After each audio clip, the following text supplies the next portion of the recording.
All right, welcome to the Bitcoin Brief with the legendary Tone Vays and the Bitcoin cowboy Jimmy Sung out of Texas. All right, so it's Memorial Day weekend. I'm Christine Lee, reporter, anchor with Reuters, formerly with Bloomberg, as well as a freelancer for various networks like the Canadian Broadcast Corporation, CBC, Arise TV, and others.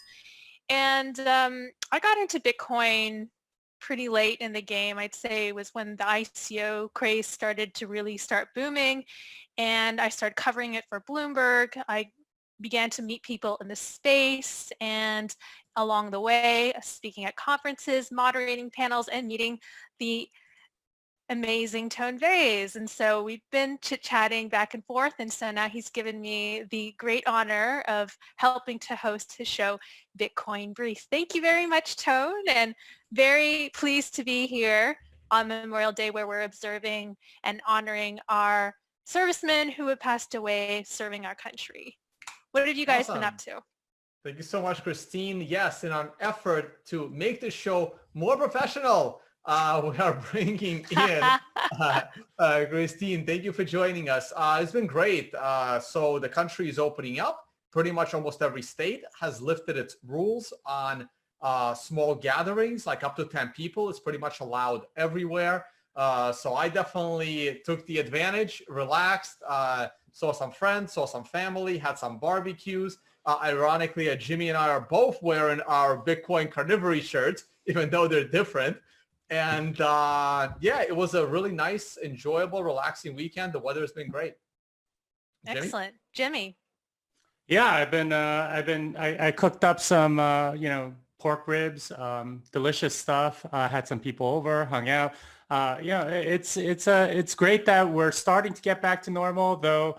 I'm still pretty pessimistic about the complete economic devastation that's about to hit everyone in the face as soon as they go back to work. All right. Well, a lot. So we're watching on what's going on Bitcoin news. Let's just dive right into it, shall we? Yeah, let's do it. I'm going to start sharing my screen here. Let's see. Hopefully this works. Perfect. All right. Can we see it? Yeah. All right. So first story on the agenda, we've got Binance CEO says Steam 2 centralized exchange must support controversial hard fork. So we've got the ongoing Steam disaster on the agenda. So we've got that Binance is forced to technically support last week's hard fork of the Steam blockchain, according to the crypto exchange's CEO, CZ Zhao. So in the statement, we're seeing that CZ saying that while the exchange is very much against zeroing other people's assets on the blockchain, to not support it would mean the Binance users would not be able to withdraw their Steam tokens. So I want to say at the time, I saw some interesting lines. At the time, around 6.3 million worth of cryptocurrency was grabbed. Right there, I see it. Yeah, right there. In the middle. At the time, around 6.3 million worth of cryptocurrency was grabbed. Yep, that one. Yeah, was grabbed. One of the affected parties, Dan Hensley, saying he alone had lost around 1 million of the total.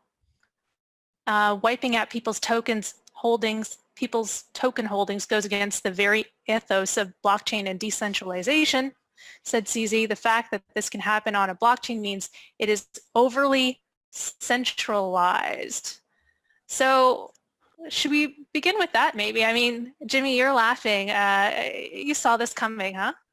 Yeah, I've written articles about this, but basically they're complaining about Steam not having decentralization, but it's a completely centralized shitcoin. And we've known this for a very long time. And the fact that anyone is surprised that something like this would happen is just, they've had their heads in the sand the whole time. What Justin Sun is doing is really reacting to the fact that Steam users have basically forked off to Hive, and he decided to, those people are sort of rebels, so I'm going to wipe out their balances. And this is something that centralized entities tend to do, is if you piss them off, well, they're going to get back at you. And this is Justin's way of getting back at them. Now, CZ's put in this weird position where he has to choose, either supporting Justin Sun or supporting these users. So the whole press release, if you go to the next tab, is kind of like all double speak. Basically, it reads straight out of like 1984 or something like that. Basically, they're saying, okay, we don't condone this type of behavior and it is wrong, but we're going to follow it anyway because otherwise, like, there's no way for anyone to withdraw Steam. So it's just kind of mind blowing that CZ's kind of put into this position. But this is why I think that these exchanges will eventually have to just kind of delist these coins because the liabilities that they are setting up for themselves is just getting enormous. At some point, somebody's going to be like, hey, I own this Steam. Or, if I'm one of those people in danger, then I'll just deposit straight to Binance. And that way, if Binance takes the tokens away, then I could go sue Binance and Justin can't take it away. So, there are weird things like that where you're setting yourself up for some serious legal liability. Well, Jimmy, this particular article, now, sorry, Christine, if you go back to the one that you were on, in this particular article, like I read this is from 3 days ago. I read this and it's like in back-to-back paragraphs. So you have the whole thing is only 2 paragraphs.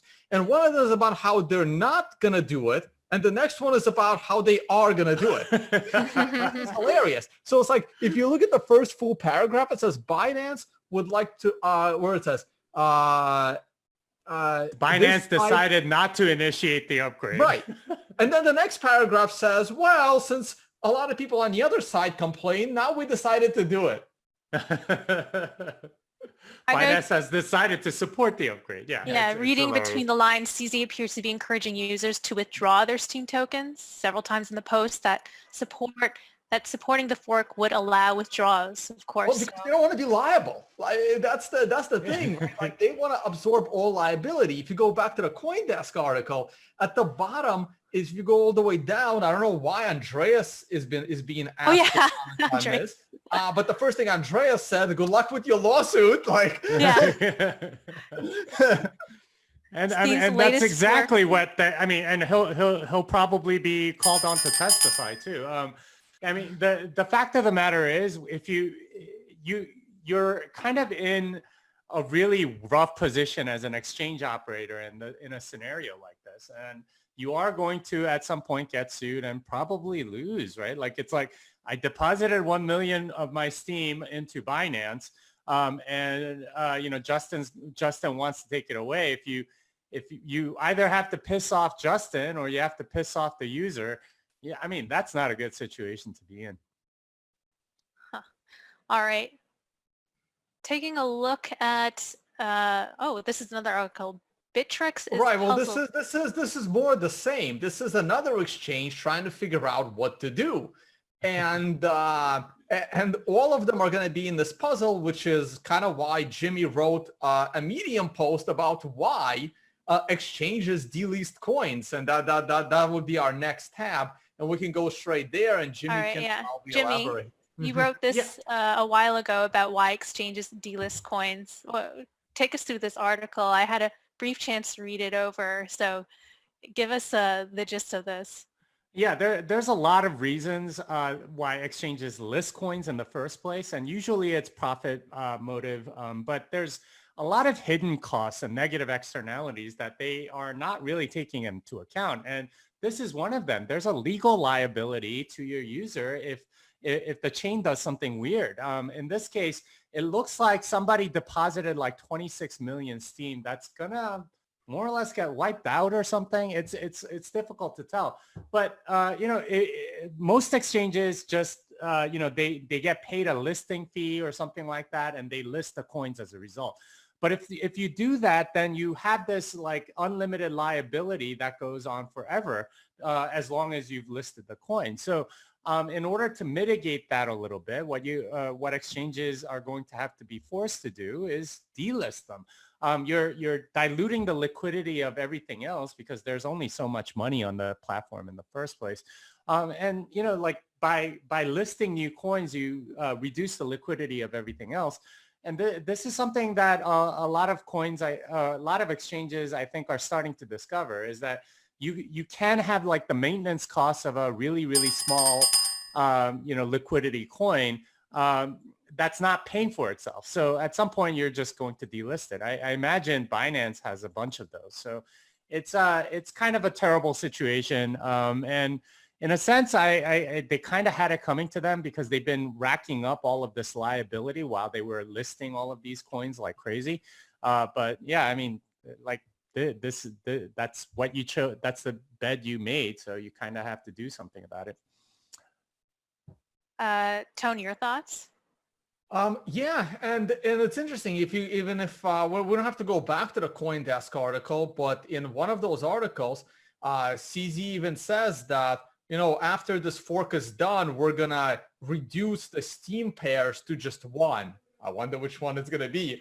It's gonna be Steam versus Bitcoin. They're gonna dump all the other pairs, and hopefully someone in Binance is gonna do a little cost benefits analysis. Have they made enough money? Plus the bribe. So you, of course, get bribed by listing these shitcoins from the shitcoin centralized creators. So you take the bribe money, then you see how much revenue you generated by having that pair. Then that's your revenue. Then you cover that against your expenses of having that coin listed and all the work that went on. You add to it the upcoming liability class action lawsuit and how much you're going to lose. And then you're going to have a real assessment whether having Steam as a trading pair would help you, would make you money or lose you money. All right, Christine, this is a really long article. Yeah. You scroll it. Don't worry about that one for now. That's one of mine back in the day when I used to write. And what they're going to find out real soon, hopefully they learned their lesson from the Steam disaster, and they're going to start to delist some of these shitcoins. Because imagine if this happens again on another shitcoin and again, and they're going to be dealing with a bunch of liability fraud cases, which they probably will. I mean, hell, I would. I'm curious if the lawyers from the Law Show are going to be taking on the class action lawsuit against Bittrex and Steemit and probably the Steemit creators and Binance. And I've already offered. I'm happy to be an expert witness. And this is my article. So in this article, Steemit started as a scam and only got worse. Was written in October of 2016.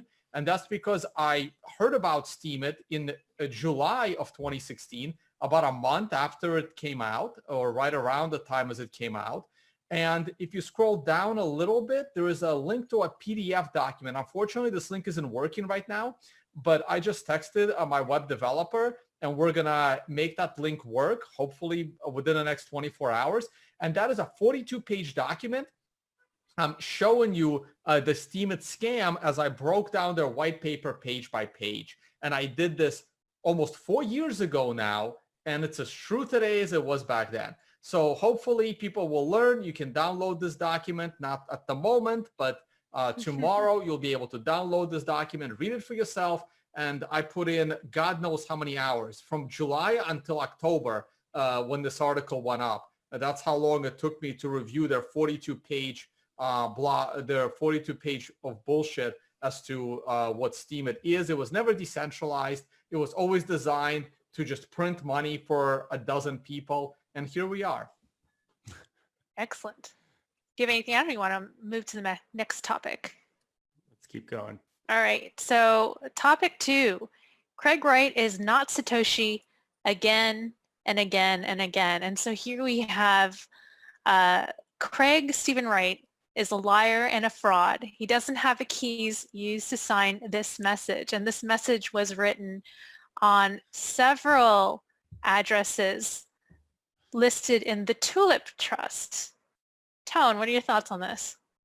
Yeah, well, Jimmy is gonna be more of the technical expert here, but look, we all kind of knew that it wasn't that this was a mess. God, I tweeted out the other day how much wasted productivity and time has been spent by people that could have been productive, but instead are doxing old addresses, like in this particular example, and like wasting their productive time proving that Craig Wright is not Satoshi. I mean, that now bothers me most of all. If you click on that third link following the tweet, the one from the court case, and you just scroll to page 2, this is like the legal record as to all the bullshit of Craig Wright. And then I'm still like arguing with people. There's still people that believe that this guy is Satoshi. Let me give you guys an example. You guys all know I'm a big fan of the Embly debit cards. And I was one of the first to probably, I really liked it. You can custom make the cards. And there is an Embly Telegram group. And that group's been around for like several months. It's got like 300 or 400 people. And like a few weeks ago, a bunch of BSV people got into that group because they're ordering these cards. And the entire group like immediately turns into a cesspool because they're like, oh, when are you going to start accepting BSV? When are you going to make cards with BSV on them? That's the real Bitcoin. And it's just like these people are like, I don't know, like, are they being paid? Are they that dumb? Like, I don't get it. Anyway, that's all I have to say. I'm just so tired of Craig Wright and all the dumb people. I mean, just, you got to get your IQ checked. Either you're really smart and you're scamming next to Craig Wright, or you're just not smart enough to understand what the hell is going on. Like, there's really no in between. It is that black and white. Jimmy, you're the tech expert on this. Give us your take on what all the tech issues are behind this message. Yeah, so the thing about this message is that most of these are from 2009, 2010, and it's 145 different addresses. They were almost all Coinbase addresses, which is interesting because this person apparently had a computer on and mining Bitcoin in 2009, 2010. All of these signatures check out, and there's multiple ways in which you can do that. If you have a Bitcoin Core node at home, you can actually just fill in all of this stuff. The message is what's in between the quotes at the top. The address is obviously there, and you can go and put in the signature and check all of them, and they all check out. So whoever wrote that message has all of those private keys. Now, the other thing that's interesting from this BitMEX research tweet is that, based on this, it's 145 addresses.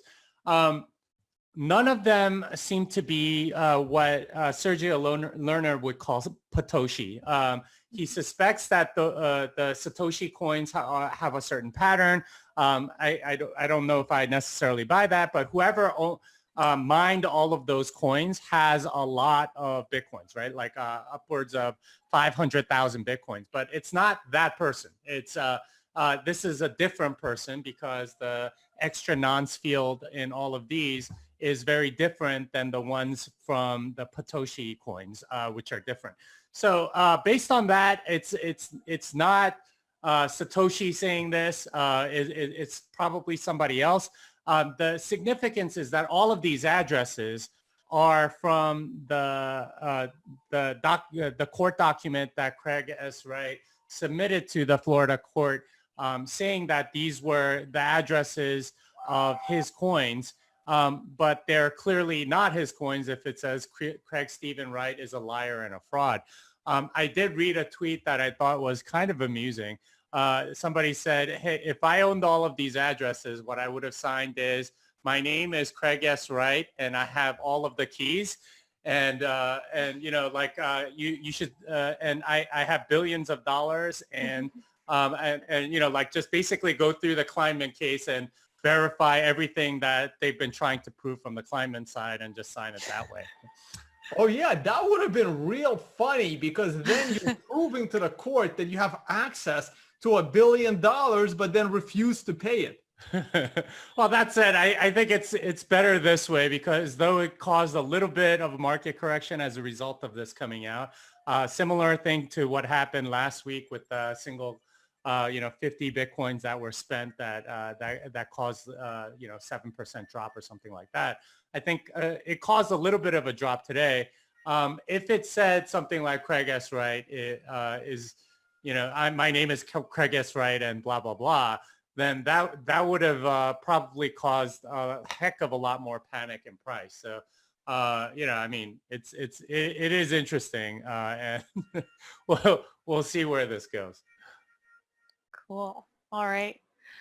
Let's move on to the next topic. We've got Russia and Bitcoin. So Russia proposing 2 million ruble fine and 7 years in jail for illegal crypto use. That's pretty scary, guys. Russian lawmakers have suggested punishments of up to 2 million rubles, 7 years in prison for illegal turnover of digital assets and cryptocurrencies. As reported by the RBC, the draft amendments to the Administrative and Criminal Offenses Code were confirmed as genuine, but, oh, this is key, but have not been agreed into law just yet. So it'll be a sliding scale punishment. The punishments suggested are on a sliding scale, starting with administrative offenses for violating proposed rules governing transactions using digital currencies and payment for goods or services rendered. In this case, assets can be seized along with fines. I wonder how they can be seized, along with fines issued from 20,000 to 200,000 rubles to individuals. We also have someone speaking from the Russian Association of Crypto Economics, Yuri Pripachkin. Sorry if I butchered your name. He believes that the new rules it brought into law could lead to a mass exodus of companies out of Russia to relocate into neighboring countries with more crypto-friendly jurisdictions, saying, in fact, the Russian government is proposing to build a new iron curtain in the digital economy with its own hands. Okay, so we have Russia clamping down on the issuance of or transactions related to cryptocurrencies. Can this actually, can these assets be seized? Can people be punished? How do you see that coming about, Tone? All right, yeah, so when this news broke a little while ago, this was a few days ago, I immediately got a bunch of messages in my Telegram groups because I do speak Russian, and this originally published in Russian media, and no one knew if it was real, if it was fake. Now, this is real, but like you mentioned, Christine, it's not yet law. It's just floated upon as an idea. Countries do this all the time.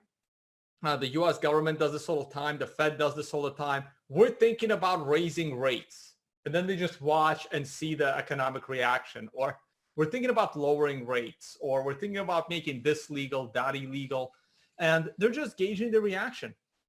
So this is not law yet, but as you can see, if you want to click on your next link there, this was a question asked to Vladimir Putin, and this was in Russian, so there's no reason to play the audio, but we do have Russian viewers. This is several years old. Now, this particular tweet is from 2020, but this video is a good 2 or more years old. And the question was to Putin about cryptocurrency. And the way Putin answered that question, it was very clear that he was prepared. He may not have heard the exact question before, but he was very prepared for it. And he answered it in that he understood exactly what it was. He hinted even at the fact that Bitcoin could be used to avoid, for transactions to avoid sanctions. Whether he wasn't specifying if the governments would use them to avoid sanctions from other governments, or citizens would use them to avoid sanctions from the government, because we do have sanctions by our government. They want to know every transaction that we make. So Putin clearly understands exactly what Bitcoin is, how it's used, and what happens to it. But the concept of this is the same, and it goes again with the other article that we're going to talk about. I'm going to jump the gun a little bit with JP Morgan, where people at JP Morgan are saying that, hey, if Bitcoin and crypto becomes popular, it can actually undermine, the US dollar in a financial system. And this is a horrible way to look at it. So my answer to both Russia and the US is identical. You're going to lose this battle. So what you want to do is you want to be leaders. You don't want to be an oppressive regime. Going back to that Russia article, by the way, if you actually read it, I didn't even know there was such a thing as hard labor. So there was one more in between. So they're like, there was a fine, there was prison time, But then there's also a possibility for like 3 years hard labor if you just do a control F on hard labor. Apparently they still have that. I didn't even know that. Right there at the bottom there. Up to 5 years of hard labor. It's the top paragraph on your screen there. Nope. Yep, right there. Yep, 7 years in prison, but before that, 5 years hard labor. So that's like slave camp or something. I have no idea. But the point is, nations are supposed to be leaders. And the nations that the U.S. is the #1 economy in the world, not because, it has this grip as the U.S. dollar. It's because this is where smart people want to come and innovate. This is where they feel the most freedom to innovate something that would get global mass adoption. That's the reason. And the country that wants to take the mantle from the US needs to be a large enough country where the smartest people in the world feel like they can go to, innovate, and have that innovation spread around the world. The safer people feel to do that, the more likely they are to come and innovate in your country. And if you crack down on Bitcoin, whether it's Russia or whether it's the US, you're not going to be this leader in the future. You will lose this dominance to someone else that will have that freedom. So that's the most important thing. And these leaders, they forget that. They forget what makes your economy great. It's not the natural resources. Japan doesn't have that much, and they were the second biggest economy in the world. Look how well Hong Kong did. Singapore, they don't have natural resources. Singapore isn't good with all freedoms, but they're certainly good with financial freedoms. And so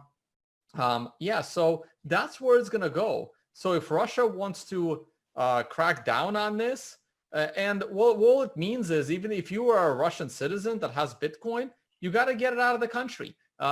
Most of this article talks about how Bitcoin transactions or crypto transactions on Russian soil, on Russian territory, moving that money sold from crypto into a Russian bank. So you got to get that Bitcoin off of Russian soil, and then it's okay. And then don't touch it until you move out or get another passport or the laws eventually change.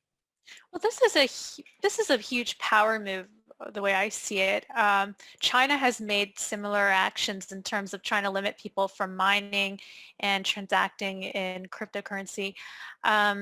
We're also seeing that China is developing their own coin. Could this, if this gets passed into law, is this something that Russia could do in terms of laying the foundation to try to limit cryptocurrency transactions, building their own digital currency, and making a centralized currency within Russia? Yeah, we'll go off to Jimmy. Yeah, I think I'm done on this one. Jimmy. Yeah, I think their end game. The reason why Putin was able to speak so well about what was asked of him is that I think they've been looking to do some sort of cryptocurrency or digital ruble for a while, because Russia doesn't like it any better than China, that the world runs on the dollar standard, and they don't want to be subject to it. Now, this particular law, I think I have a slightly different take on it. I'm guessing that there's been a lot of ICO scams and things like that, and they just want to make sure that those are illegal. I think the way I read it, it sounded more like it was about creating issuance, right? Illegal issuance, rather than necessarily transfer, although I'm sure transfer would go into it. The question that you posed earlier, Christine, about whether or not they can actually seize it, well, it depends. If it's centralized, yeah, they can seize it, because they can just go and arrest the person that created the token and force them to do a hard fork or something like that. But with Bitcoin, you can't. So they're two very different animals. And that, to me, what this is trying to do is to curb sort of some of the ICO abuses, a lot of which actually came from Russia. So it doesn't surprise me that they're trying to add this as a law and see how it goes. Yeah, no, Jimmy, you raise a good point. And ICOs, were rampant in Russia. It was really bad. I've attended some of those conferences and they were just full of ICO scammers everywhere.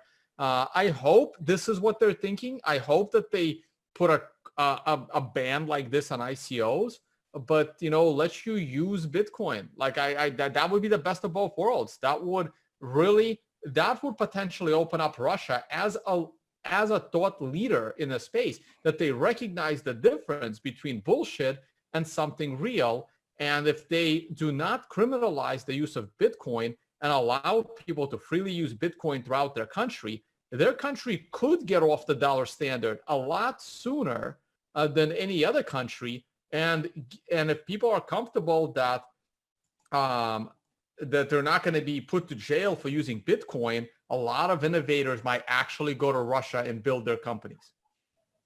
All right.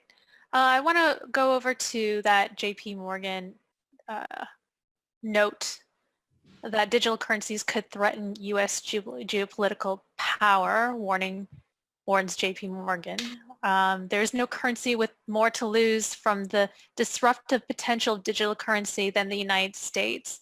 What was interesting in this article, I thought, was a digital currency could pose a threat to the SWIFT system. Now, the SWIFT system that allows for the global flow of currencies and transactions around the world, it's not controlled by the United States. It's supposed to be neutral, but the United States exerts a lot of control over it. And digital currencies and digital wallets could be bypassing the SWIFT system, and like from the old rails to those new rails. And so we see China has been very interested in investing in digital currencies. We see that digital platforms like WeChat, they have various platforms where people are more used to exchanging, doing transactions on digital apps and whatnot. And so if, in that sense, these analysts from JP Morgan are suggesting that digital currencies could pose a huge threat to the US dollar and the SWIFT messaging system. I don't know if you have anything else to add to that, Tone. For me, I mean, look, Bitcoin does pose a threat to all of that. I mean, Bitcoin poses the biggest threat in the world, and the U.S. And it's not a bigger threat to the U.S. to the other countries. It's a threat to everyone that Bitcoin could one day be the world reserve currency. Not only could it be the world reserve currency, it could be the only currency that the people around the world trust. And Bitcoin was built inherently to also have its own payment network. Otherwise, Bitcoin would be censored. So if Bitcoin becomes popular, the SWIFT part is built into the Bitcoin decentralized protocol. So yes, it poses a threat, but it's not an imminent threat. And that's the problem. Instead of looking at it like it could hurt you, these leaders of these banks and leaders of these nations need to embrace it and see how it could be used to help them stay on top of the world and be the leading economic nation of the world. But instead, they're looking to fight it. So they're going to waste time and resources and money and only make themselves stupid over time, like trying to fight someone growing a plant. I mean, eventually you're going to lose. All right, we'll move on to the next topic. We've got Bitcoin mixers and Bitcoin demand. Use of Bitcoin mixers by darknet entities is on the rise. A new report reveals. Let's go through the top takes here. Bitcoin mixers are growing popular among darknet entities, according to Bitfury's crypto analytics unit, Crystal Blockchain. The share of Bitcoin sent to mixers by darknet entities rose to 20% in the first quarter of 2020 as compared to just 1% in the first quarter of last year. Crystal Blockchain saying this is likely in response to increased regulation and verification processes for the exchanges, leading darknet Bitcoin owners toward other services to obfuscate the source of their coins. Jimmy, your take on this? Well, I want to comment a little bit on the J.P. Morgan thing. I want to Oh, point out sorry. that Okay. I want to point out that when they're saying that it's threatening U.S. sovereignty, what they're really complaining about is that they're threatening their own sovereignty, right? The fact of the matter is the banks have enormous power in the United States, as they do in every country, because they have the power to print money. And in J.P. Morgan's case, once Bitcoin becomes a settlement layer or something like that, they can no longer really freely print money as they do now. Every time you take out a loan from JP Morgan Chase, they are not giving you money that somebody else deposited. They are, in fact, creating new money out of thin air. And this is how they make their money, is because they can print money, collect interest on those loans.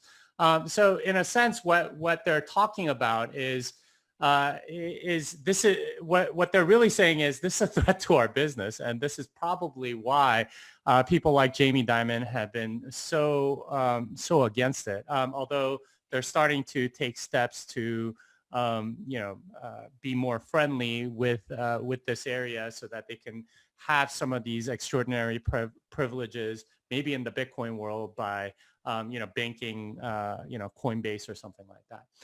With respect to the darknet stuff, it's CoinJoin is becoming more popular as people are getting more serious about government intervention. I suspect that a lot of it has to do with what we're experiencing during this lockdown, which is that there's just a lot more privacy leaks. I remember going to a restaurant like a week ago. You couldn't walk into the restaurant. What you had to do was register online with your name and an email address and a phone number in order to get a reservation to go in. So, and this is happening pretty much everywhere. If I want to go to my rock gym right now, I have to book an hour and a half appointment in order to go and do that. And I have to register, and I have to put in my name and phone number and email address. This is becoming par for the course. So recognizing that there is this infringement on our civil liberties, I think darknet mixing services and coin joins and things like that are becoming more popular as a way to combat some of that. Because right now what we're seeing is that this sort of thing where you have to register before you go somewhere is becoming the norm. And it's making tracking infinitely easier for the government and for people that want to make sure that they can't track this Bitcoin. This becomes a bigger priority than anything else, because this is the thing that you want to keep private more than almost anything else that you might have in your life. Tone, what's your take on this? Yeah, so it's great to see that the amount of mixing has gone up from 1% to 20% in the last year. This shows you that tools. Well, here's what it says to me. To me, it says that the tools to make your Bitcoin private has increased this much, and it's becoming a lot easier for companies to get privacy into the Bitcoin. So this selling point by scammers promoting their privacy-centric shitcoins like Zcash and the one that no one uses, Grin and Beam and even Monero. And this just shows you how they're all going to be useless. That 20% is going to eventually be 40% and 50% until there comes a day where Crystal blockchain from Bitfury is a useless, algorithm that doesn't actually do anything to track and find anyone. Because when everyone's mixing their coins, then it doesn't matter. Then it becomes fungible money. And that's where we're headed. I know Vortex, who has joined the show several times. We've been on his show. He's very unhappy with Bitfury for even having this product and basically identifying Bitcoin transactions. And a lot of exchanges have said, well, we don't want Bitcoin that have gone through a mixer. Well, that's fine. Then you might as well shut down your service, because in about a year, because by Q1 of 2021, that 20% is going to be closer to 60%. And give it another year, and it's going to be 95%. So you might as well not accept it. Meanwhile, these exchanges are being complete hypocrites, as they also accept coins like Monero, which are anonymous by default. Though of course it's 8 people use it, so it's easy to find those people. But all the Bitcoin we'll be going through these right now. Just after we added BTC Pay Server on our side here, like the next week, a new upgrade to BTC Pay Server came out that also uses CoinJoin. And I'm like, oh man, now we got to go add that. So like next update release, we will do that because everyone should help the entire ecosystem help run these coins. There's nothing inherently illegal to use these mixers. If you're doing it, to hide something, then yeah, they can get you on that. But if you're doing it just to do it, then you're not doing anything wrong and illegal. Then it's perfectly fine. And you're helping the entire ecosystem create fungibility in Bitcoin. Yeah, so one thing I should point out is that I think this will become the norm, not this soft fork, which is all Taproot, but the soft fork after that, there's the possibility of cross-input signature aggregation, which will make it so that it incentivizes you to do a coin join because you'll pay less in fees. And once we get to that level, then you get large anonymity sets almost by default whenever you want it as part of what would be SegWit v2. So that the prospect of that is very exciting, having it sort of baked into the protocol almost, and making it financially wise to go and do a coin join instead of not just like privacy from a privacy perspective. All right. Hey, you know what? Speaking of fees, since you were leading us into it, Jimmy, let's skip the grayscale one. We'll deal with that one later. Let's go straight into fees. Yeah, so this is an interesting analysis by Laurent MT.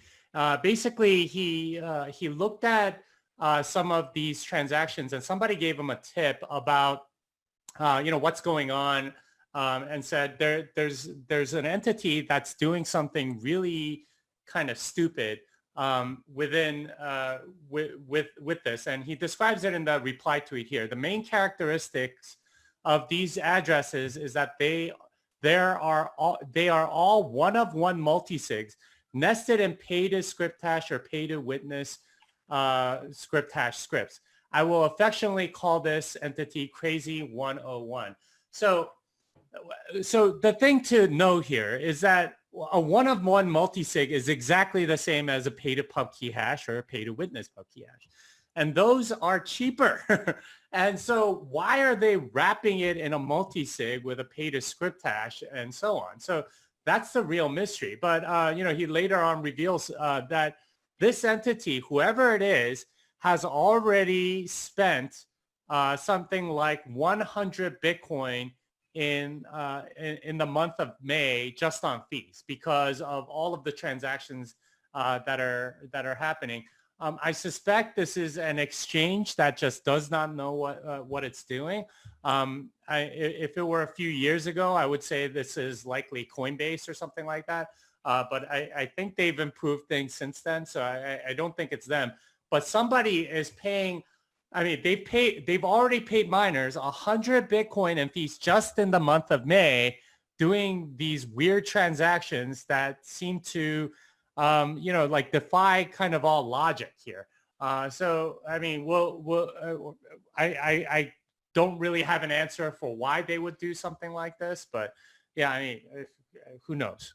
Tone, your thoughts? Jimmy, is it possible that it's BitMax? I don't think so, because BitMEX has a very specific type of 3 of 4 multi-sig that's pay to script hash strictly, and they don't use any SegWit. Some of these use SegWit, so I think it's just somebody that some exchange that just does not know what it's doing. They're making so much money that they don't mind paying 100 Bitcoins, or it's their users that are paying the fees or something like that. But wait a minute. Jimmy, an exchange in crypto that doesn't know what it's doing. That is a long list. Probably, but this is just so crazy that you'd have a one-of-one multi-sig. It's, it doesn't make any sense to do a one-of-one multi-sig. All right. We also have the mempool. All right, yeah, so here's the weather report. That looks really good at the moment. Scroll down a little bit, Christine, so we can see. So basically, all of the high fee transactions got cleared overnight, and you can see that we're eating into scroll up. We're eating into the 1 to 2 Satoshi per byte transactions. There's a large backlog of 1 sat per byte transactions, which are the absolute lowest ones that you can send to the network that will get relayed. So most of the mempool right now, and I think there's something like 80 megabytes worth of transactions in the mempool, are really cheapos, right? Like they're all by people that don't want to pay very much. If you pay even like 3 or 4 Satoshi per byte, you'll get your transaction cleared. If you scroll up, Christine, and click the blocks. Oh, wait, before you do that, we are looking at a 1 week view. Okay, good. Yeah, I always like looking at the weekly view. All right, so you can see right now that the next block has an average of 65 sats per byte. The block after that is about 25, but then the third block down is only 5 sats per byte. So what we're seeing is that there are probably fee estimation algorithms that are using sort of like older blocks and how much they pay to estimate what you should pay for this block. But I expect that over the course of the night, we'll be eating more into the 1 to 2 byte sats per byte stuff. Tomorrow morning, we'll probably have a large withdrawal from BitMEX, and then it'll probably get a little more clogged by then. But yeah, I mean, it's looking very good, and we're due for some sort of a difficulty adjustment in about 10 days. At which point, right now we're seeing blocks in the 12 to 14 minute range. We'll go back to 10 after that difficulty adjustment. Awesome. Now it's a closed trading day, but Tone, did you want to go over any trades? Yeah, I'm gonna jump over on screen share. We'll cover the grayscale one next podcast. But yeah, let me. I will go ahead and steal screen share. Oh, actually, hold on one second. Before I do that, I want to move my screen to a different monitor. I should have been more ready, but yes. And I will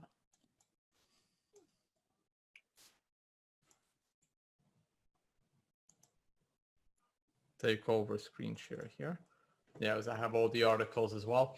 All right, I'm gonna go through this fast, guys. I will do my usual price stream as of tomorrow. We'll do trading Bitcoin or market pulse. So since the world is opening up as of tomorrow, I will start going back to the gym because it has opened. Therefore, these streams are going to be coming in tomorrow closer to lunchtime at the trading hour. So maybe like 11 a.m.-ish Eastern time zone. There'll be a stream because I need to get back in shape. So here we are. We got rejected by 10,000, something that I've been talking about since the beginning of the year, that we would get rejected by 10,000 for most of the year. So the year started right here at approximately $7,300. And I've been saying all year that we're going to get stuck below 10. And so far, it has played out exactly like that. So here is our current view. Last night, we fell quite a bit. I believe we fell down to the $8,000. Tone? Uh-oh. Toad This having happens sometimes. connectivity issues out there. If we fell all the way down to 8,000, that would be a 20% drop, which he's been predicting. So, that would be interesting. Tone. Oh no. Toad, come back.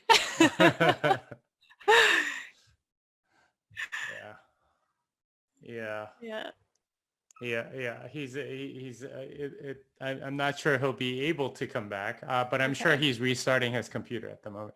What we do seem to be seeing here, yeah, so he dropped off completely. From a price perspective, is that we got rejected at 10,000, and we moved towards, I think that was the 50-day moving average, or 50-week unit moving average, whichever one that it was. So who knows where it's going? Yeah, there's Tone. Now we can find out what the heck he's talking about. Wait, but his video. Oh, there he is. All right. I'm back. Did you guys have fun without? Yeah, I was trying to do technical analysis without your screen there. So yeah. All right, let me just go through it real fast. We're trying to keep these shows down to an hour. So I have to. I'm now running off of my own cell phone hotspot since the internet connections have been really bad during the quarantine. So right here, we are still being rejected by the massive trend line. The last time this happened, we fell 60%. The time before, we only fell about 40%. So we'll see what happens this time. I still think we are going to go down and we're going to approach 6,000 one more time. We came so close to breaking out on several occasions. I can actually redraw this triangle one more time. It doesn't take much change. It is still a symmetric triangle. There is still hope for a breakout, but we are now counting down. This is a new candle as of I'm sorry. This candle is going to end in about an hour. And then we're only going to have 3 more days of potential downside. I think we are going to hit this support zone. Now, in my short-term trade, I took the profit at $9,000 right here, which means I can buy back in tomorrow when GBTC opens at hopefully a lower price. It depends on the GBTC premium. So I will be watching it tomorrow. We also broke the Lucid SAR, and now we should be entering more downside. The good news is your moving averages are rising. They are all above each other, and they should provide very good support. There's lots of support in the low $8,000 range, and I would probably be looking to buy this dip. But I have not yet ruled out the possibility of hitting this trend line, which currently sits at 5,400. But I think if we're going to go and hit it, we're not going to hit it until later this summer, when that trend line is going to be closer to 6,000. On the short-term side of things, we have fallen out of this channel that people showed me the other day. We can probably adjust this channel a little bit to cover it. This is not a good looking chart. I am not crazy bullish on Bitcoin right now. I still think a bigger pullback is currently in the works. I think the futures markets are opened. I'm very curious. Gold isn't doing too hot. I am still long gold, but if gold isn't doing well, Tuesday, Wednesday, I will be fully out of that position. I'm not going to be sitting on an asset that's going to keep going down. So I already took my profit from gold. Up here, the second half is now in the red, and I don't want to lose money on the entire trade. I'd rather get out of the second half of my trade, break even. Silver is doing the same. Oil, I'm expecting a pullback in oil, but it looks like it found some stability at 33. Really curious about where the S&P is. The S&P is headed to new all-time highs. Wow. So this was the 25th. Today is, this was yesterday. I guess the futures markets were open yesterday and S&P did really well. And the futures markets are already open for the next day. Looks like a new all-time high is coming. I think the S&P is going to top in this vicinity sometime in the next week or two, and then it would be time for a much bigger pullback. All right. On that note, we are pretty much done.